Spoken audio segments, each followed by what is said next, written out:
Hello વિદ્યાર્થી મિત્રો, આજે આપણે બીએસસી સેમ 1નો યુનિટ 4 છે રેક્ટિફાયર અને ફિલ્ટર પરિપથો. તો એની આજે આપણે શરૂઆત કરીએ છીએ.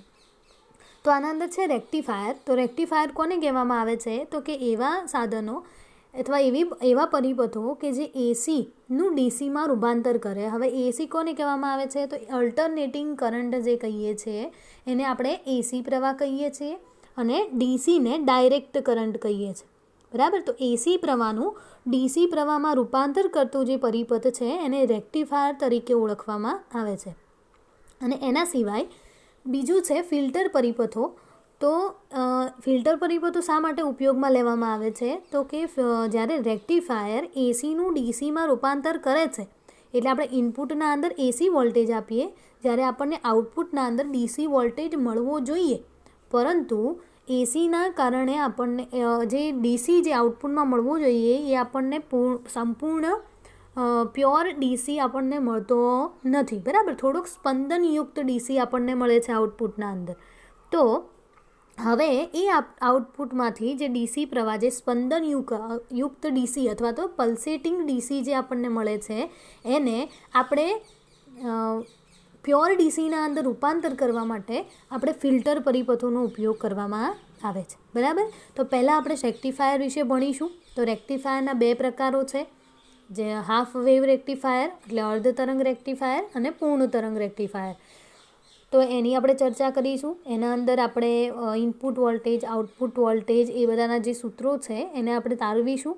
એના પછી બીજા છે ફિલ્ટર પરિપથો ભણવાના છે. એના અંદર એલ ફિલ્ટર, ઇન્ડક્ટર ફિલ્ટર જેને આપણે કહીશું, સી ફિલ્ટર, કેપેસિટર ફિલ્ટર, પછી એલસી ફિલ્ટર, એવા ઘણા બધા ફિલ્ટરો આપે છે જે આના અંદર આપણે આ ચેપ્ટરના અંદર ભણવાના છે.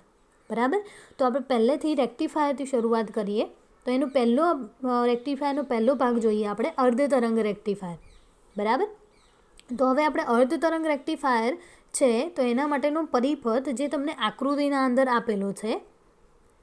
બરાબર. તો આકૃતિના અંદર તમને આપેલો છે એના અંદર આપણે એસી મેઇન વોલ્ટેજ એટલે 220 વોલ્ટેજ જે એસી હોય, જે આપણા ઘરમાં આવે છે, એ જે એસી વોલ્ટેજ છે એને ટ્રાન્સફોર્મરના પ્રાથમિક ગૂંચળાને આપવામાં આવે છે. એટલે એસી વોલ્ટેજ આપેલો છે, એની પછી આપણને પી અને એસ કરીને એ શું આપેલું છે? આપણે ટ્રાન્સફોર્મર આપેલું છે. પી એટલે પ્રાઇમરી, પ્રાથમિક ગૂંચળું, અને એસ એટલે સેકન્ડરી એટલે ગૌણ ગૂંચળું.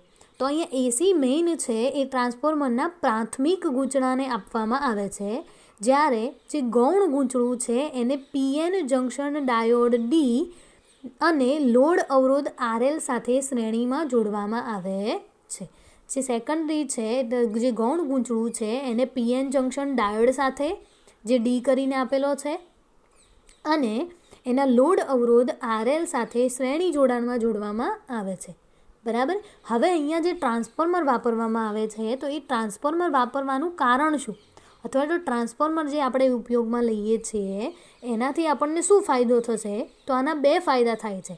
એક પહેલો કે ટ્રાન્સફોર્મર એ રેક્ટિફાયર પરિપથ અને એસી મેઇન વોલ્ટેજને અલગ કરે છે. એટલે કે ટ્રાન્સફોર્મર શું કામ કરે છે? રેક્ટિફાયર જે પરિપથ છે, આખો જે પરિપથ છે એટલે ડાયોડ, લોડ અવરોધ અને સેકન્ડરી ગૂંચળું, એ બધો જે પરિપથ છે એને એસી મેઇન સાથે શું કરે છે? અલગ કરે છે, આઇસોલેટ કરે છે, જેથી ઇલેક્ટ્રિક શોક લાગવાનું જોખમ ટળી જાય છે. એટલે પહેલું એનું કારણ શું થશે? એનો ફાયદો ટ્રાન્સફોર્મર લગાવવાનો ફાયદો શું? કે રેક્ટિફાયર પરિપથ અને એસી મેઇન વોલ્ટેજને એકબીજાને શું કરે છે? અલગ કરે છે, અને એનાથી આપણને શોક લાગવાની શક્યતા ઓછી થઈ જાય છે. એના સિવાય બીજો એનો ફાયદો એ છે કે આપણે રેક્ટિફાયર ભણી ગયા, અને રેક્ટિફાયર બે પ્રકારના હતા. એક કયો? Step up transformer. ટ્રાન્સફોર્મરના બે પ્રકારો હતા, સ્ટેપ અપ ટ્રાન્સફોર્મર અને સ્ટેપ ડાઉન ટ્રાન્સફોર્મર. બરાબર. હવે સ્ટેપ અપ ટ્રાન્સફોર્મર ક્યારે વપરાતું હતું?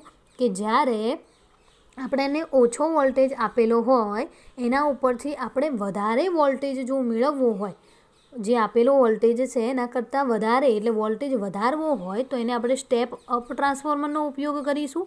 અને જો આપણે જે ઇનપુટ છે એના કરતાં જે આઉટપુટ છે એ ઘટાડવો હોય, એ તો વોલ્ટેજનું મૂલ્ય ઘટાડવું હોય તો આપણે સ્ટેપ ડાઉન ટ્રાન્સફોર્મરનો ઉપયોગ કરીએ છીએ. તો આ એનો બીજો ફાયદો થશે કે જરૂરિયાત મુજબના ડીસી વોલ્ટેજ પ્રમાણે સ્ટેપ અપ કે સ્ટેપ ડાઉન ટ્રાન્સફોર્મરમાં પરિપથમાં જોડી શકાય છે. કોઈ પણ આપણે જે પ્રમાણેની જરૂરિયાત હોય એ પ્રમાણેના આપણે ટ્રાન્સફોર્મર જોડી શકીએ છીએ. અને અહીંયા ઉદાહરણ પણ આપેલા છે. દાખલા તરીકે રેડિયો એ 6 વોલ્ટનો ડીસી વોલ્ટેજ જોઈતો હોય તો આપણે 0 થી 6 વોલ્ટેજનું સ્ટેપ ડાઉન ટ્રાન્સફોર્મર લેવું પડે છે. જો આપણે રેડિયો ચાલુ કરવો હોય તો આપણે 6 વોલ્ટેજની જરૂર પડે તો એના માટે આપણે કયું ટ્રાન્સફોર્મર ઉપયોગ કરીશું? 0 થી 6 વોલ્ટેજનું સ્ટેપ ડાઉન ટ્રાન્સફોર્મરનો ઉપયોગ કરીશું. જ્યારે જે કેથોડ રે ટ્યુબ આવે છે એ તમારે ઇલેક્ટિવ સબ્જેક્ટના અંદર ભણવામાં આવશે. જે કેથોડ રે ટ્યુબ છે એના અંદર આપણને કેટલો વોલ્ટેજ જોઈએ? 2 કિલો વોલ્ટ એટલો વોલ્ટેજ જોઈતો હોય તો આપણે અહીંયા વધારે વોલ્ટેજ જોઈએ છે એટલે અહીંયા આપણે સ્ટેપ અપ ટ્રાન્સફોર્મરનો ઉપયોગ કરીશું. બરાબર. તો એના બે ફાયદા થશે. એક તો રેક્ટિફાયર પરિપથ અને મેઇન જે છે એસી વોલ્ટેજ એને બંનેને અલગ કરે છે, તેથી શોક લાગવાનું ટળી જાય છે. એના સિવાય બીજું કે જરૂરિયાત મુજબના ડીસી વોલ્ટેજ પ્રમાણે આપણે સ્ટેપ અપ અને સ્ટેપ ડાઉન ટ્રાન્સફોર્મરનો ઉપયોગ કરી શકીએ છીએ. બરાબર. હવે આ થઈ ગયું કે કઈ રીતે એનું જોડાણ કરવામાં આવે છે. એના પછી આપણે જોઈએ કે જે કાર્ય જે પરિપથ છે એ કાર્ય કઈ રીતે કરે છે. તો અહીંયા જુઓ, ધારો કે ટ્રાન્સફોર્મરના પ્રાથમિક ગૂંચળાને એસી મેઇન વોલ્ટેજ આપતા આપણે ટ્રાન્સફોર્મરના ગૂંચળાને એસી વોલ્ટેજ આપીશું ત્યારે ગૌણ ગૂંચળાના અંદર ઉદ્ભવતો એસી વોલ્ટેજ જેને આપણે લખીશું VS બરાબર VM sin ઓમેગા ટી. બરાબર. અહીંયા VM શું છે? તો એસી વોલ્ટેજનું મહત્તમ મૂલ્ય અથવા તો એને પીક મૂલ્ય પણ કહેવામાં આવે છે. બરાબર. હવે એનાથી આગળ આપણે જોઈએ કે ગૌણ ગૂંચળું છે એ ગૌણ ગૂંચળામાં ઉદ્ભવતા એસી વોલ્ટેજ એટલે VS ના ધન અર્ધચક્ર દરમિયાન આપણને ખબર છે કે એસી વોલ્ટેજ છે તો એસી વોલ્ટેજ એ કેવી રીતે મળે છે આપણને? જો આકૃતિના આપેલી છે ઇનપુટ વોલ્ટેજ કરીને, તો એના અંદર જે આકૃતિ આપેલી છે એ પ્રમાણેનો એસી વોલ્ટેજ આવે છે. તો આના અંદર આપણને એક ધન અર્ધચક્ર મળશે જે ઉપરના ઢાળ બાજુ મળે છે અને નીચે મળે છે એને આપણે ઋણ અર્ધચક્ર કહીશું. બરાબર. તો અહીંયા જે ગૌણ ગૂંચળાના અંદર આપણને એસી વોલ્ટેજ મળે છે એના ધન અર્ધચક્ર દરમિયાન એટલે એનો જે ધન ચક્ર હશે એ દરમિયાન કેથોડની સાપેક્ષે ડાયોડનો એનોડ ધન થાય છે. આપણને જે ડાયોડ આપેલો છે એના બે છેડા છે. એનોડ એને એ તરીકે લખેલું છે, કેથોડ એટલે કે તરીકે લખેલું છે. તો જ્યારે આપણે ગૂંચળાના અંદર સેકન્ડરીના ધન અર્ધચક્ર હશે એ દરમિયાન કેથોડની સાપેક્ષે એનોડ કેવો બને છે? ધન બને છે. આથી ડાયોડ કયા બાયસમાં આવે છે? ફોરવર્ડ બાયસમાં થાય છે. બરાબર. ફોરવર્ડ બાયસ કોને કહેવામાં આવે? જો ધન સાથે ધન જોડેલો હોય અથવા તો આપણે ધન અર્ધચક્ર સામે એનોડ ધન મળતો હોય તો એને આપણે ફોરવર્ડ બાયસ કહીશું. અને જો ધનની સાપેક્ષે આપણને ઋણ મળતો હોય તો એને આપણે રિવર્સ બાયસ તરીકે ઓળખીશું. તો અહીંયા ધન અર્ધચક્ર દરમિયાન ડાયોડનો એનોડ એ કેથોડની સાપેક્ષે શું થાય છે? ધન થાય છે. તેથી એ ફોરવર્ડ બાયસમાં થાય છે.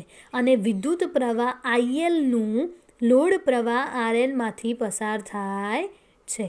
એટલે કે જે ફોરવર્ડ બાયસમાં થશે તો એના અંદરથી IL જેટલો પ્રવાહ એ લોડ અવરોધ RLમાંથી પસાર થાય છે. અને તે RLના એ છેડાને ધન બનાવે છે. એ હવે શું કરે છે? લોડ અવરોધ RLનો જે એ છેડો છે એને ધન બનાવે છે, જ્યારે બી છેડો છે એને શું કરે છે? ઋણ બનાવે છે. બરાબર. તો આ રીતે ધન અર્ધચક્રની વાત કરી. હવે આપણે એના ઋણ અર્ધચક્ર દરમિયાન જોઈએ. તો અહીંયા બીજા પેજના અંદર જુઓ કે VSના ઋણ અર્ધચક્ર દરમિયાન કેથોડની સાપેક્ષે ડાયોડનો એનોડ કેવો બને છે? ઋણ બને છે. પરિણામે ડાયોડ રિવર્સ બાયસ સ્થિતિમાં આવે છે. બરાબર. એનોડ કેવો બને છે? ઋણ બને છે. એટલે ડાયોડ કયા બાયસમાં આવે છે? રિવર્સ બાયસમાં આવે છે. જેથી RL જે લોડ અવરોધ છે એના અંદરથી કોઈ પ્રવાહનું વહન થતું નથી. એટલા માટે આપણને અહીંયા નીચે આકૃતિઓ આપેલી છે જુઓ. એ આકૃતિના અંદર જુઓ, ઇનપુટ વોલ્ટેજ આપણે કેટલો આપી છીએ VS, એટલે જે સેકન્ડરી ગુંચળાનો જે વોલ્ટેજ હશે એ, તો એ આપણને કેવો મળે છે, આખા પૂર્ણ ચક્ર દરમિયાન આપણે એવો વોલ્ટેજ ઇનપુટના અંદર લાગુ પાડીશું. બરાબર. હવે જ્યારે આઉટપુટ લઈશું તો આઉટપુટના અંદર વોલ્ટેજ આપણને કેવો મળે છે, ધન અર્ધચક્ર દરમિયાન મળે છે, પરંતુ ઋણ અર્ધચક્ર દરમિયાન પ્રવાહનું મૂલ્ય શું છે, 0. તો આપણને 0 થી પાઈ સુધી ચક્ર દરમિયાન મળે છે, જ્યારે પાઈથી 2π સુધી આપણને પ્રવાહનું અથવા વોલ્ટેજનું મૂલ્ય મળતું નથી. એવી રીતે ફરીથી આપણે આગળ જઈશું તો 2π થી 3π વચ્ચે આપણને ફરીથી વોલ્ટેજનું મૂલ્ય મળે છે, જ્યારે 3π થી 4π સુધી ઋણ અર્ધચક્ર દરમિયાન આપણને એનું મૂલ્ય મળતું નથી. Output voltage. એવી રીતે આપણે લોડ પ્રવાહ ILનું મૂલ્ય પણ ગ્રાફ પણ એને દોરી શકીએ. ωt વિરુદ્ધ આઈનો ગ્રાફ છે. તો આના અંદર પણ શું થશે કે જ્યારે ધન અર્ધચક્ર હશે એ દરમિયાન ડાયોડ છે એ ફોરવર્ડ બાયસમાં આવશે અને એમાં આ લોડ અવરોધ RLમાંથી IL જેટલા પ્રવાહનું વહન કરાવે છે. તો એ દરમિયાન આપણને મળે છે પ્રવાહ. તો 0 થી પાઈ સુધી આપણને પ્રવાહનું મૂલ્ય મળે છે, પછી પાઈથી 2π આપણને મળશે નહીં ઋણ અર્ધચક્ર દરમિયાન.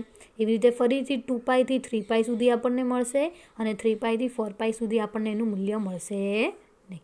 બરાબર. તો આ રીતે અર્ધ તરંગ રેક્ટિફાયર છે એ કામ કરે છે. બરાબર. હવે અહીંયા તમને મેં આગળ શરૂઆતમાં જ મેં તમને કીધું કે અહીંયા આપણને જે આઉટપુટના અંદર જે વોલ્ટેજ મળે છે એ આપણને પ્યોર મળતો નથી. કેવો મળે છે, સ્પંદનયુક્ત, એટલે પલ્સેટિંગ મળે છે. એટલા માટે આપણે જે આઉટપુટ વોલ્ટેજ V0 છે એને ફુરિયર વિશ્લેષણને આપણે નીચે પ્રમાણે લખી શકીએ, ફુરિયર શ્રેણીના રૂપમાં. બરાબર. તો અહીંયા આપણે જે આઉટપુટ વોલ્ટેજ V0 છે, V0 બરાબર Vm/π વત્તા Vm/2 sin ωt minus 2Vm/3π cos 2ωt. બરાબર. તો આને પ્લસ છેક સુધી આપણને મળશે. તો અહીંયા જે શરૂઆતનું જે પદ મળે છે V0 બરાબર ત્યાંથી Vm/π છે એ આપણને શું મળે છે, DC ઘટકો, એટલે એટલા પ્રમાણમાં આપણને DC મળે છે આઉટપુટના અંદર, વત્તા Vm/2 sin ωt, 2Vm/3π cos 2ωt plus infinite up to તે એ બધા જે મળે છે એ આપણને શું મળે છે, AC ઘટકો મળે છે. એટલે આપણને પ્યોર DC મળતો નથી. જે DC છે એના અંદર થોડોક AC ઉમેરાયેલો હોય છે. બરાબર. તો આ સમીકરણ દર્શાવે છે કે આઉટપુટ વોલ્ટેજમાંથી DC ઘટકો ઉપરાંત AC ઘટકો પણ રહેલા હોય છે. આ શું દર્શાવે છે કે આઉટપુટ જે વોલ્ટેજ છે એ આઉટપુટ વોલ્ટેજમાં એ DC ઘટકો ઉપરાંત AC ઘટકો પણ રહેલા હોય છે. તેથી તે કેવો છે, સ્પંદનયુક્ત છે. તો આ AC ઘટકોને રિપલ કહેવામાં આવે છે. આ જે આપણને વધારાના જે AC વોલ્ટેજ DCમાં મિક્સ થઈને મળે છે એને શું કહેવામાં આવે છે, રિપલ કહેવામાં આવે છે. બરાબર. હવે સમીકરણ 4, એટલે ઉપરનું જે સમીકરણ હતું આપણે સમીકરણ શું લખ્યું હતું, VS બરાબર Vm sin ωt. તો અહીંયા પણ રેક્ટિફાયરનો ઇનપુટ વોલ્ટેજ VS છે, તો VS બરાબર Vm sin ωt. બરાબર. તો આપણને આ રીતે એના ઇનપુટ વોલ્ટેજનું મૂલ્ય આ રીતે મળે છે આપણને, જે રીતે સાઇન વેવના રૂપે દર્શાવેલું છે. પછી આઉટપુટ વોલ્ટેજ અને લોડ પ્રવાહ IL છે એ આપણને ધન અર્ધચક્ર દરમિયાન મળે છે અને ઋણ અર્ધચક્ર દરમિયાન મળતા નથી. તો અહીંયા ઇનપુટ આપણે પૂર્ણ ચક્ર રૂપે આપીએ છીએ, જ્યારે આઉટપુટ આપણને અડધા મળે છે. એટલા માટે આ રેક્ટિફાયરને અર્ધ તરંગ રેક્ટિફાયર કહેવામાં આવે છે. બરાબર. તો અહીંયા નીચે લખેલું છે કે તેથી ડાયોડ અને લોડ અવરોધ RLમાંથી પસાર થતા વિદ્યુત પ્રવાહને નીચે મુજબ લખી શકાય. બરાબર. તો અહીંયા જે ડાયોડ છે અને લોડ અવરોધ RL છે એનાથી વિદ્યુત પ્રવાહ કેટલો પસાર થાય છે, તો જ્યારે 0 થી પાઈ હશે એટલે ધન અર્ધચક્ર દરમિયાન હશે ωt નું મૂલ્ય. બરાબર. ωt એટલે શું થશે, ખૂણો એનો અથવા તો કળા આપણે કહી શકીએ. તો એ કળા જ્યારે 0 થી પાઈ હશે એટલે ધન અર્ધચક્ર હશે એ દરમિયાન IL બરાબર શું થશે? Im sin omega t. અને જ્યારે ઋણ અર્ધચક્ર હશે એટલે કે પાઈથી 2π સુધી હશે તો એ દરમિયાન ILનું મૂલ્ય કેવું મળે છે આપણને? 0 મળે છે. બરાબર. હવે અહીંયા આપણને Im મળે છે તો Im એટલે શું થશે? મહત્તમ પ્રવાહ. તો મહત્તમ પ્રવાહ Im બરાબર V/R. એ સમીકરણ ખબર હશે તમને ઓહમના નિયમનું I = V/R. તો અહીંયા Im બરાબર શું થશે? Vm/RL + RF. હવે અહીંયા RL છે એ તો આપણને ખબર છે શું છે? લોડ અવરોધ. પરંતુ અહીંયા RF શું છે? તો RF એટલે શું થશે? ડાયોડનો ચલ અવરોધ. બરાબર. અને જેનું મૂલ્ય કેવું હોય છે? ખૂબ જ ઓછું મૂલ્ય હોય છે. આ ઉપરાંત ટ્રાન્સફોર્મરનો પણ અવરોધ હોય છે, પરંતુ ટ્રાન્સફોર્મરના અંદર ટ્રાન્સફોર્મરના ગૌણ ગૂંચળામાંથી પણ પસાર થતો હોય છે જે વિદ્યુત પ્રવાહ છે, એટલા માટે તેનો પણ અવરોધ હોય છે, પણ એ ખૂબ જ નાનો હોય છે ટ્રાન્સફોર્મરનો અવરોધ. બરાબર. પરંતુ એ ખૂબ જ નાનો હોય છે એટલે આપણે એને ધ્યાનમાં લેતા નથી. બરાબર. તો અહીંયા આપણે જે સમીકરણ કેટલા સમીકરણો મેળવ્યા? ILનું સમીકરણ મેળવ્યું કે જ્યારે ધન અર્ધચક્ર હશે એ દરમિયાન શું થશે. પછી બીજું ઋણ અર્ધચક્ર દરમિયાન IL આપણને કેટલો મળે છે. એના સિવાય મહત્તમ વિદ્યુત પ્રવાહ એટલે IMનું સૂત્ર મળ્યું આપણને Vm/RL + RF. હવે અહીંયા RL છે એ શું છે? લોડ અવરોધ RL. RF શું છે? ડાયોડ જે છે ડાયોડનો ચલ અવરોધ. એના સિવાય આપણને ટ્રાન્સફોર્મરનો પણ અવરોધ મળે છે જેનો અવરોધ એ ખૂબ જ નાનો હોય છે એટલે આપણે એને ધ્યાનમાં લેતા નથી. બરાબર. તો ચલો આટલા સુધી આપણે રાખીએ છીએ. આના પછીનું જે આઉટપુટ પ્રવાહ અને એનું જે સમીકરણ મેળવવાનું છે, આઉટપુટ પ્રવાહ, લોડ પ્રવાહ, આરનું RMS મૂલ્ય એ શોધવાનું છે, એ આપણે આના પછીના લેક્ચરના અંદર જોઈશું.